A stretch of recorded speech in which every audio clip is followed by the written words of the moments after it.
une faveur divine, un jour de vengeance, pour consoler tous les affligés, pour accorder aux affligés de Sion, pour leur donner un diadème. Diadème, ça veut dire une couronne au lieu de la cendre. Voilà. Pour dire d'abord pour consoler. Mouta consolera bien avec consolateur. Moussala ne peut pas m'amener mon santo pour consoler les affligés. Bateau bazala ki lokola bakomi frustré, bakomi dominé, babité, bakoki me lesikanini, bakobande lesikanini, bazo besika bakobande la te.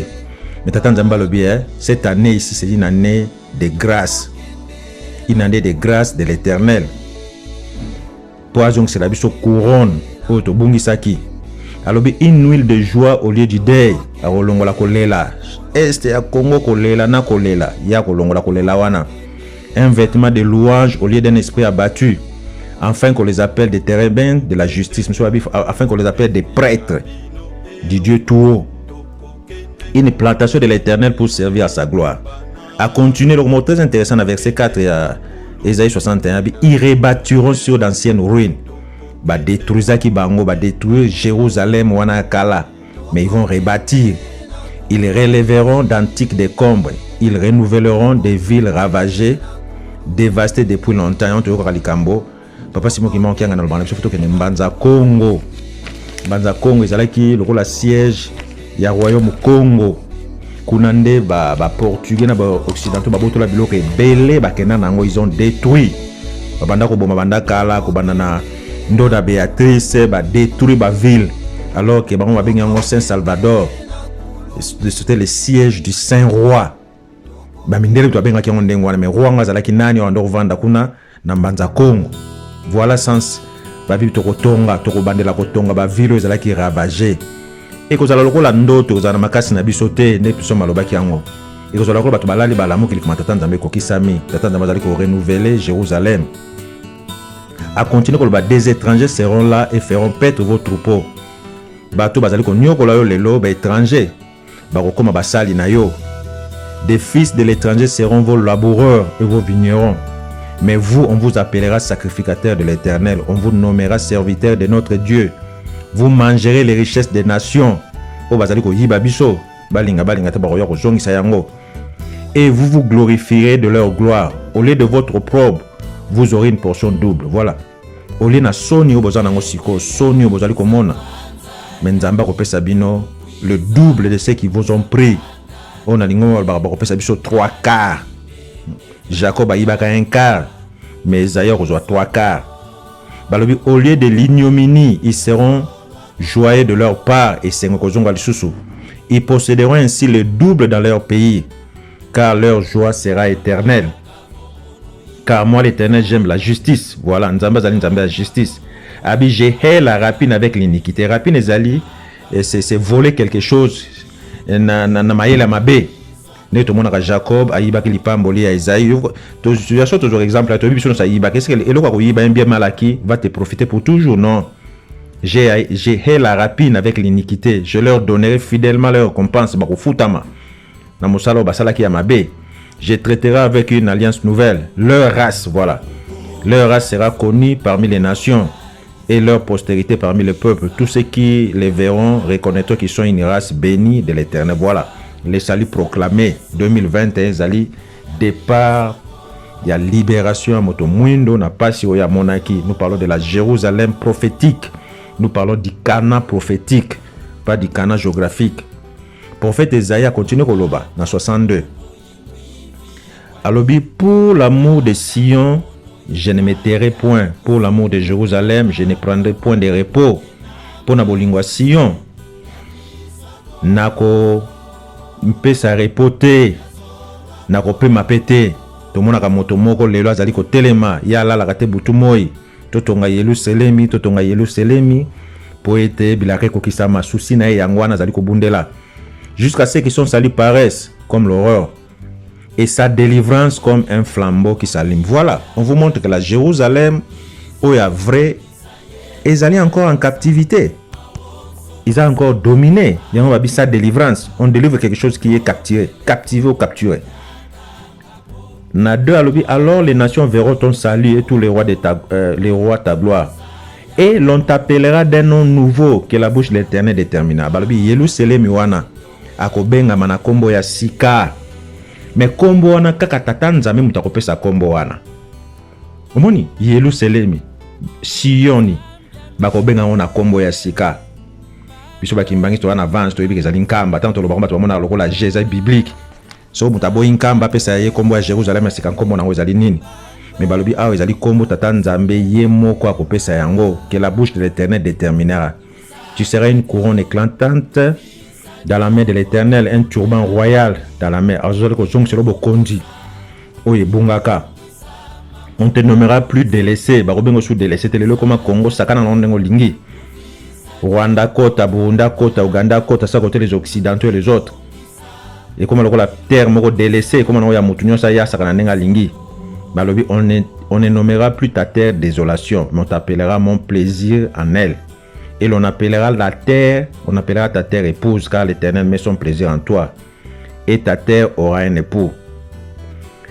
Naset alobi, et ne lui laissez aucun relâche jusqu'à ce qu'il rétablisse Jérusalem et la rende glorieuse sur la terre.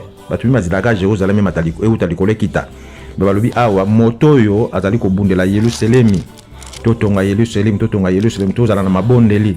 Balobi totika ete jusqu'à ce que gloire à Jérusalem na terre sur la terre. Nous parlons de cette Jérusalem sur terre. Même en Apocalypse, apôtre Jean Monagabi, il a vu la nouvelle Jérusalem descendre d'en haut. Kuna Apocalypse 21. Jérusalem, ezaliko kita.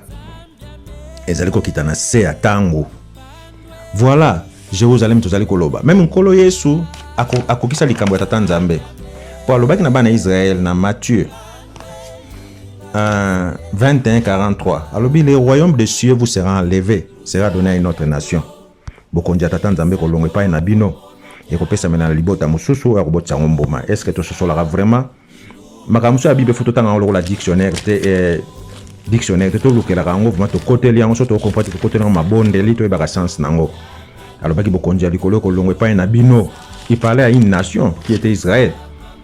Malgré que ça m'a une autre nation, c'est vrai que bah, tout le monde a une interprétation diverse.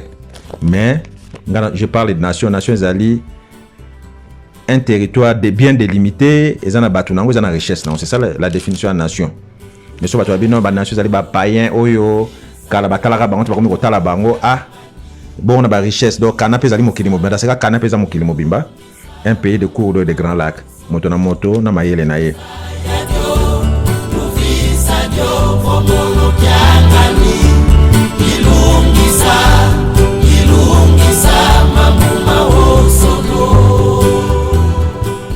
Mais bilaka ya tata nzambe tango tozali kozela ngo tozala lokola bilema te mingi ezala kaka boye bilaka ngo ebanda depuis 1921 tomoni te bakoko na biso batata na biso bakufi batiki yango likambo ya tata nzambe ekoyela biso lokola ndoto tango mbula ebetaka na tango ya Noé bato babudaka bakanisaka lokola liseki Sodome na Gomorrhe etumamaka lokola liseki likambo ya tata nzambe ezali nango wana un jour ekokwela biso nde pasi problème ezali ya kozela bilaka te problème ezali tango nazozela bilaka attitude nango ezali nini po liloba tata nzambe koleka te asalaki mokili na liloba koleka te bapromese na ye kokokisama problème na ngai na yo ezali est-ce que tozali prêt ya bilaka yango soki lelo bilaka yango ekokisami question ezali est-ce que ngai na koherite bilaka wana pamate bilaka tata nzambe tozali kozela na nde nkolo so alakaki ezali bilaka ya bato bapetwami bilaka bato bazali kosukola bilamba na bango ezali teke ngai na mikumba na ngai na vandi na mikumba na ngai ya moyibi ya bikobo ya lokuta ya magie ya sorcellerie nazozela bilaka ni zozela libabe pamba zozela nde condamnation mais moto azali kozela bilaka asukolaka bilamba na ye azalaka prêt pamba te ayebi te koya na moyi bien na butu mais biso toyebi ke bilaka ekomi pene touti musika tozali kopusana malembe bilaka tata nzambe ekomi pene ngai na yo tozala prêt po torate bilaka wana te yango wana na mokanda ya Pierre 2 Pierre totangi chapitre 3 neto banaye na verset 3 na 9 kuna bato mosusu bazala bato ya mabe ba moqueur bazali kotuna na verset 4 wana babi où est la promesse de son avènement wapi koboye nkolo tozali kozela ngo wapi yango car depuis que les pères sont morts tout demeure comme dès le commencement de la création bato bazali kotuna bato bazangi mayele tata nzambe wapi bilaka yango tozelaka bilaka wapi yango nde yango na Pierre azali kokebisa alors il veut ignorer en effet que des cieux existèrent autrefois par la parole de Dieu, de même qu'une terre tirée de l'eau est formée au moyen de l'eau, et que par ces choses le monde alors périt submergé par l'eau. Tata nzambe asalaki nyonso na liloba. Tozelaka nde liloba oyo tolobaka loba mongongo na yo mokili mozwa kimia, liloba wana nde yango moto kopesa kimia.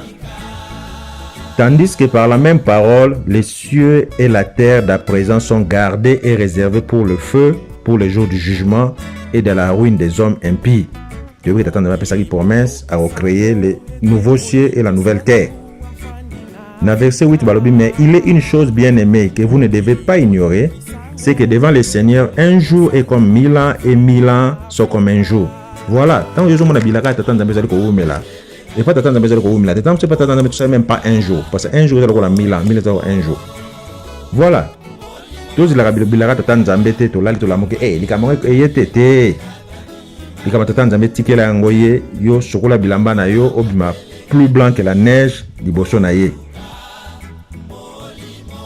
Nase balobi, le Seigneur ne tarde pas dans l'accomplissement de la promesse comme quelques-uns le croient, mais il use de patience envers vous, ne voulant pas qu'aucun périsse, mais voulant que tous arrivent à la repentance. Voilà, tata nzambe tout ce que la tata nzambe azali ko poussa moi bilaka ngo moke po ete a récupérer un plus grand nombre de gens. Mais biso to ba bilaka ezali ko mera tete. Il faut mituna ngai na bongami. Soki likambo ya tata nzambe kwei lelo. Biso ba lai so soki ye. To lali to lamuki likambo ngo kwei. Ubiezo na moi na sika mosala eske na zali prêt. Na kokota na nkembo ya yao. Motuna foto tuna ka yango wana. Tata nzambe azali ko user na patience envers nous. Parce que ça na posa teke moko na biso abunga tala misala to sala kati na lingomba pasi to mona kati na lingomba butu moi est-ce que soki o perdre likambo ngo koyo zali prêt to perdre est-ce que zali esengo tata nzambe azali kopesa ngai na yo temps po to bongama to sokola mabe o to zana ngo to yinana ka to lingana kate ko bomba baninga na nzela ya ndenge ya poison ya makambo ndenge na ndenge makila nyonso wana eso sokoli yango so bongami. Tata nzambe azali na posa ngai na yo tobika yango wana toloba teke bilaka ezali koumela bilaka tata nzambe ezali kokoma pene ngai na yo tozala kaka makasi na mabondeli tolata molato esengeli po ete tosepela nkembo na ye na komba tata mwana pe molimo santu amen.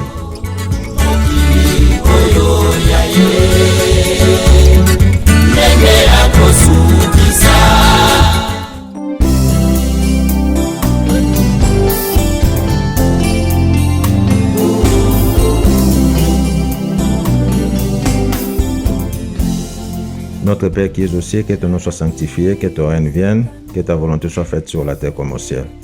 Donne-nous aujourd'hui notre pain de ce jour, pardonne nos offenses, comme nous pardonnons aussi à ceux qui nous ont offensés. Ne nous induis pas à la tentation, mais délivre-nous du mal, car c'est à toi qu'appartient à tous les siècles, le règne, la puissance et la gloire, au nom du Père, du Fils et du Saint-Esprit. Amen.